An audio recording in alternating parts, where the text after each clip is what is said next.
Colin. My name is Prateek, and I want to talk about the legacy fund. You mentioned that you can take profit out. I know there is a timeline, 5 years. You have to stay put for 5 years. But let's say after 5 years, the unit price is $20. So my investment is technically 1 million. Correct. Can I take 500K out of or liquidate 500K, and it's still Yes. legal for EB-5? So for EB-5, the regulations and the pros can back me up. The minimum investment is $500,000 placed at risk all the way until your sustainment period ends. Anything after $500,000 is fair game. Approved or disapproved? Yeah, it's just no drawdown of the capital account. It would be no different than a project that pays you a quarter of a point. That's your proceeds. That comes to you. You pay taxes on your $9, but it's never a drawdown of the $500,000.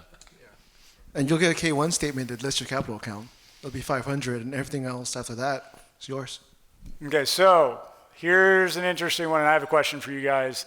Talking about capital accounts, the units themselves have been appraised, and the 500,000 becomes 1 million or 2 million or whatever it is.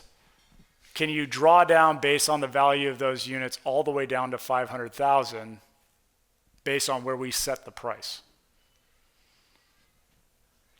Because it's not cash, it's where we actually put the price ourselves, and we're buying the units back from them at an appreciated value. Theoretically, like the question is the appreciated value of those units, we can draw them down as long as their capital account reads 500,000, it's fine. Yeah, I mean, I don't know why that would be any different than if you wanted to sell it to a new buyer and you maintain the EB-5 position, or if you're a direct investor in the EB-5 and your valuation of your company is now 5 million and someone gives you 4.5 and maintains your 500. So as long as you don't disrupt the capital account, I don't see the issue. So that's the adjudicator maybe. Yeah, I mean, the appreciated value would not be guaranteed to the investor up front. So it's not a guaranteed return. So it should be okay. I know where an adjudicator would see that.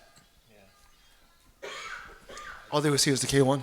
I guess just in the K1, if you filed it at the I-829, but the K1 would still show the 500,000 capital account. Okay. So there's a difference between your capital account and the valuation of your share. So that's a business distinction versus an immigration distinction, right? I could buy $500,000 of Apple stock today, and then tomorrow it drops down to 300,000, right? But this is, my contribution is 500,000.